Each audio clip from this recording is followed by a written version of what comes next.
تو ایک واقعہ آتا ہے کہ ایک جماعت جا رہی تھی، جاتے جاتے ایک جگہ پڑاؤ کیا، تو جب وہاں قبرستان تھا اس کے پاس پڑاؤ کیا، تو جب رات ہوئی نا، ایک گدھے کی آواز آنی شروع ہو گئی، ایک گدھے کی آواز آنی شروع ہو گئی۔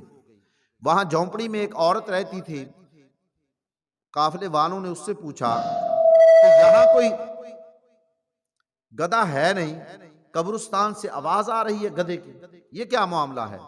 وہ عورت کہنے لگی کہ بات یہ ہے، میرا ایک بیٹا تھا جو فوت ہو گیا، اور وہ شراب کا عادی تھا، میں اس کو روکتی تھی، شراب اللہ نے حرام کی ہے، شراب نہ پیا کر، لیکن وہ باز نہیں آتا تھا، وہ باز نہیں آتا تھا، اور مجھے کہتا تھا کہ تو بھونک رہی ہے، تو گدھے کی طرح آوازیں نکالتی ہے، تو گدھی ہے، تو یہ ہے، تو فلاں ہے۔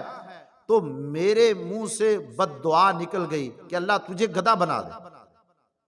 اب وہ مر گیا ہے اور اس کا چہرہ گدھے کا ہو گیا، ہر روز رات کے وقت گدھے کی طرح وہ آوازیں نکالتا ہے۔ قافلے والوں نے کہا چلو مائی ہمیں دکھاؤ تو صحیح۔ اس نے قبر کے پاس لے گئی اور وہاں سے ایک آدمی نکلتا ہے اور گدھے کی طرح اس کا چہرہ ہے اور گدھے کی طرح آوازیں لگاتا ہے۔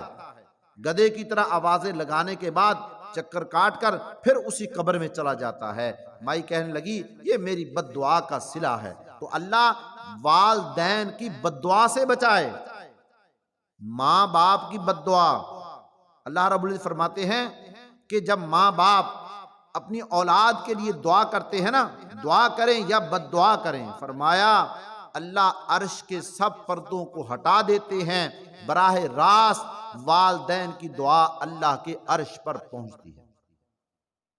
تو وہ واقعہ وہ کہنے لگے کہ یہ مائی کہنے لگی یہ میرا بیٹا ہے، یہ شراب کا عادی تھا، میں روکتی تھی، یہ رکتا نہیں تھا، یہ رکتا نہیں تھا۔ جو آدمی دنیا میں شراب پیے گا اللہ اس کو جنت کی شراب نہیں پلائیں گے۔